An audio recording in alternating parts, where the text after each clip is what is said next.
नमस्कार, प्रतिभात रेसिपीमध्ये तुमच्या सर्वांचे स्वागत आहे. तर आज आपण बनवलेला आहे south Indian style onion sponge dosa, तेही रेशनिंगचे तांदूळ वापरून. आणि पावसाळा असो किंवा थंडी असो, पीठ कसं आंबवायचे ते सुद्धा आपण पाहणार आहोत. तर चला, तर पाहू शकता हे जे घेतलेले आहे मी रेशनिंगचे तांदूळ आहे. आणि मी काय केलेलं आहे, ह्या वाटीप्रमाणे मी 3 वाट्या रेशनिंगचे तांदूळ घेतलेले आहे. आता त्याच वाटीच्या प्रमाणानुसार आपल्याला त्यामध्ये घ्यायची आहे सफेद उडदाची डाळ. आता सफेद उडदाची डाळ मी अर्धी वाटीला थोडीशी जास्त घेणार आहे. 3 वाटीला अर्धी वाटी आहे बघा, एवढी सफेद उडदाची आपण डाळ घेतलेली आहे. आता आपल्याला हे डाळ आणि तांदूळ जे आहे ना, दोन्हीसुद्धा धुवून घ्यायचे अगोदर आणि मग आपण भिजत ठेवणार आहे. तर चला, आता थोडंसं आपण पाणी टाकूया. आता रेशनिंगचे तांदूळ असेल त्याला थोडीशी व्हाईट पावडर असते थोडीशी. आता ते आपल्याला काय करायचे, स्वच्छ धुवून घ्यायचे अगोदर आणि मग आपण स्वच्छ धुतल्यानंतर भिजत ठेवूया. तर चला, आता हे मी धुवून घेतलेलं आहे, पाहू शकता डाळ आणि तांदूळ. आता वातावरण थंड आहे पावसाळ्यामुळे, त्यामुळे मी काय केलेलं आहे, पाणी गरम करायला ठेवलं होतं.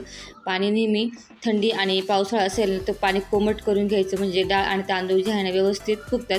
त्यामुळे आपण जर इडली असेल किंवा डोसा बनवतो किंवा उत्तप्पे, त्याचं पीठ जे आहे ना व्यवस्थित आणि मस्त आंबतं.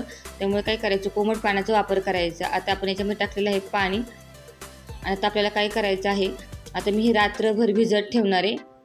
कमीत कमी तुम्ही 5 ते 6 तास हे भिजत ठेवायचे. तर चला, आता मी झाकण ठेवून भिजत ठेवते. ते बघा, आता रात्रभर आपण डाळ आणि तांदूळ भिजत ठेवले, ते छान भिजले आणि मी स्वच्छ पुन्हा एकदा धुवून घेतलेलं आहे. आता सर्वात अगोदर आपल्याला काय करायचं, हे तांदूळ जे आहे ना बारीक करून घ्यायचे. त्याच्यामध्ये थोडंसं पाणी ॲड करायचं, म्हणजे तांदूळ व्यवस्थित बारीक होतं. आणि बारीक करून घेताना शक्यतो काय करायचं, थोडंसं रवेदार असतं तसं बारीक करायचं, म्हणजे पीठ छान आंबतं. तर चला, आता हे तांदूळ आपण थोडं थोडं करून बारीक करून घेऊयात. तर हे बघा, अशा पद्धतीने आपण बारीक करून घेतलेलं आहे. आणि आता जास्त आपण पाण्याचा वापर नाही करायचा बारीक करून घेताना, किंचित थोडंसंच पाणी टाकायचं, म्हणजे दाटसर आपलं जे बॅटर आहे ना थोडंसं दाटसर झालं पाहिजे अशा पद्धतीने. आता तांदूळ जे आहे सगळं बारीक करून झालेलं आहे. आता ह्याच मिक्सरच्या भांड्यामध्ये आपण ही उडदाची डाळ जी आहे सफेद, तीसुद्धा बारीक करून घेऊया. आता डाळ थोडीशी चिकट असते, त्यामुळे याच्यामध्ये थोडासा पाण्याचा वापर करावाच लागतो. तर चला, आता ही डाळसुद्धा मी बारीक करून घेते. तर तांदूळ वाटून घेतलेला आहे. आता ही डाळसुद्धा हे बघा, आता आपलं वाटून झालेली आहे. आता याच्यामध्ये आपण टाकूया, हा घेतलेला आहे सोडा, खाण्याचा सोडा आहे, चवीनुसार मीठ. आणि आता याच्यामध्ये आपण टाकणार आहे लगेच लिंबू घेतलेला आहे, अर्धा लिंबू घेतलेला आहे मी चिरून. जर तुमच्याकडे लिंबू नसेल तर या ठिकाणी तुम्ही 2 चमचे दहीसुद्धा टाकू शकता. एकाच वेळी सगळं टाकायचं, म्हणजे सोडा असेल, मीठ आणि लिंबू. कारण एकाच वेळी सगळं टाकलं की बॅटर व्यवस्थित मिक्स होतं आणि दुप्पट तिप्पट तुमचं बॅटर आहे ना ते फुगतं. त्यामुळे उत्तप्पे काय होतं, एकदम स्पॉन्जी होतात, एकदम हलके फुलके आणि मस्त फुगतात आणि बॅटरसुद्धा छान फुगतं. तर चला, आता हे मिक्स झालेलं आहे. आता हे झाकण लावून आपण आहे ना कमीत कमी 6 ते 7 तास आपण हे असंच आंबण्यासाठी ठेवणार आहे. तर हे बघा, 7 तास झालेले आहे. 7 ते 6 तास आपण ठेवलं होतं आणि पीठ पाहू शकता अगदी डब्याचं झाकण उघडून बाहेर आलेलं आहे. हे बघा, मस्त असं फुगलेलं आहे, मस्त आंबलेलं आहे. आणि छान असं फुगलं की त्याचा वास पण छान होतो बॅटरचा, आणि मग खाताना उत्तप्पे पण एकदम छान लागतात. अशा पद्धतीने बॅटर जे आहे ना, आता पावसाळा आहे आणि थंड वातावरण आहे, तर बॅटर पाहू शकता कसं फुगलेलं आहे, एकदम दुप्पट टिप्पट छान फुगलेलं आहे. आता हे आपल्याला काय करायचं आहे, मिक्स करून घ्यायचं आहे. अशा पद्धतीने बॅटर तुमचं जे आहे ना व्यवस्थित झालं की उत्तप्पे पण एकदम स्पॉन्जी होतात. जसं तुम्ही बाहेर गेल्यावरती एकदम मुंबईला कधी गेलात आणि इडली डोसा खाल्ला असेल किती छान लागतो, अगदी त्याचप्रमाणे तुम्ही स्पॉन्जी उत्तप्पा असेल किंवा इडली असेल घरी करू शकता. ते बॅटर जे आहे ना अशा पद्धतीने तुम्ही बनवायचं. तर चला, आता तवा एकीकडे आपण तापायला ठेवलं आहे आणि बघा बॅटरसुद्धा आपलं रेडी आहे. हे बघा, अशा पद्धतीने. आणि थोडंसं असं दाटसरच हवं उत्तप्पे बनवण्यासाठी, पातळ बनवायचं नाही. आणि इकडे मी 2 कांदे बारीक चिरून घेतलेले आहे आणि थोडीशी घेतली आहे कोथिंबीर. आता आपल्या ओनियन उत्तप्पा करायचा, त्यामुळे आपण टोमॅटो वगैरे घेतलेले नाही, फक्त कांदा घेतलेला आहे आणि कोथिंबीर घेतलेली आहे. तर चला, आता बॅटर रेडी आहे. आणि इकडे आपला पॅनसुद्धा तापलेला आहे. तर थोडंसं आपल्या याच्यावर टाकायचं आहे तेल. आता एक एक करून आपण उत्तप्पे जे आहे ना काढून घेऊया. तर सगळं तेल थोडंसं असं आपण पांगून घेऊया. आणि आता बघा, थोडंसं बॅटर घेऊया. आता एक एक उत्तप्पा आपल्याला करून घ्यायचं आहे. 2 चमचे घेतलेला आहे आणि असं राऊंडने फिरवायचं आहे. आणि हे ओनियन उत्तप्पे जे असतात थोडेसे जाडसर असतात, त्यामुळे थोडंसं जाडच ठेवणार आहे आपण, पातळ नाही करायचे. तर हे बघा, आणि त्याच्यात थोडंसं टाकूया कांदा.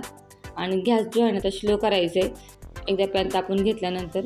आणि थोडीशी टाकूया कोथिंबीर.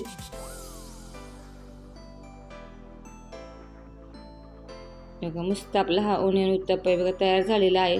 बघा पाहू शकता. आणि याची वरतून थोडीशी अशी जाळीसुद्धा आलेली आहे, कारण बॅटर जे असं फुगलं की उत्तप्पे पण छान होतात. तरी बघा झाकण ठेवलं होतं, झाकण काढून दाखवतो मी तुम्हाला.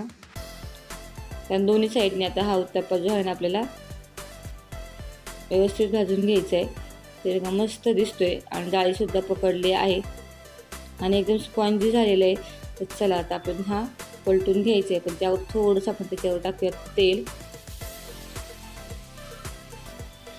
आता आपण हा पलटून घेऊया. ते बघा असं थोडंसं साधारण उत्तप्पा म्हटला की थोडासा जाडा असतो. हे बघा मस्त अगदी लहान मुलांना तर प्रचंड आवडतं. आता शाळासुद्धा चालू झालेली आहे आणि नाश्त्याला काय करावं हा प्रश्न आपल्याला पडलेलाच असतो. तर तुम्ही असे उत्तप्पे बनवू शकता. तर चला आता दोन्ही साईड व्यवस्थित आपण भाजून घेऊया. तर हे बघा मस्त झालेलं आहे. हे बघा छान दिसतोय. आणि हे बघा असं थोडंसं जाड असतो. तुम्ही कधी मुंबईला गेलात तर नक्की एकदा ट्राय करा ओनियन उत्तप्पा, मस्त लागतो. हा तर तुम्ही नारळाच्या चटणीसोबत सुद्धा खाऊ शकता किंवा सांबारसोबत. तर चला आता हा झालेला आहे. हा तर मी हा काय करते काढून घेते. आता अशाच पद्धतीने आपल्याला दुसरा बनवून दाखवते मी तुम्हाला. 2 चमचे बॅटर घेतलेले हे बघा असं राऊंडने फिरवायचे. आता याच्यावरती आपल्याला टाकायचं आहे बारीक चिरलेला कांदा आणि थोडीशी कोथिंबीर. आपण हा ओनियन स्पॉन्ज उत्तप्पा बनवते म्हणून आपण फक्त कांदा आणि कोथिंबीर वापरले आहे. पण जर तुम्ही लहान मुलांसाठी बनवत असाल तर याच्यात तुम्ही गाजर, बीट असेल, कांदा, टोमॅटोचा सुद्धा वापर करू शकता. तरी बघा मस्त झालेला आहे. दोन्ही साईडनी पाहू शकता. आणि बघा छान झालं आहे स्पॉन्जी एकदम. तर चला आता आपण हा पण काढून घेऊयात. अशा पद्धतीने आपण बाकीचे सुद्धा उत्तप्पे बनवून घेणार आहे. आणि कसे गरम गरमच आपण करून घेणार आहे, जसं लागेल तसं, कारण गरम गरमच खाण्यात मज्जा असते आणि गरम गरम चव पण छान लागते.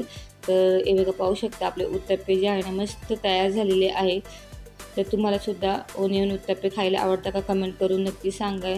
तर हे बघा मस्त स्पॉन्जीसुद्धा झालेले आहे. आता तुम्ही नारळाच्या चटणीसोबत खाऊ शकता किंवा मुलांना सॉस आवडतो त्यामध्ये सॉससोबतसुद्धा खातात. एकदम झटपट होतं. अशाच आपण अशासाठी खूप वेगवेगळ्या रेसिपी याआधीसुद्धा अपलोड केलेल्या आहे. वाटी इडली असेल, कुरकुरीत डोसा असेल किंवा रव्याचा डोसा किंवा थालीपीठाचे वेगवेगळे प्रकार असेल, त्याची लिंक मी डिस्क्रिप्शन बॉक्समध्ये देईल, तुम्ही नक्की पहा. आणि हा व्हिडिओ कसा वाटला कमेंट करून नक्कीच. हा व्हिडिओला लाईक आणि शेअर करा, सबस्क्राईब करायला विसरू नका. धन्यवाद.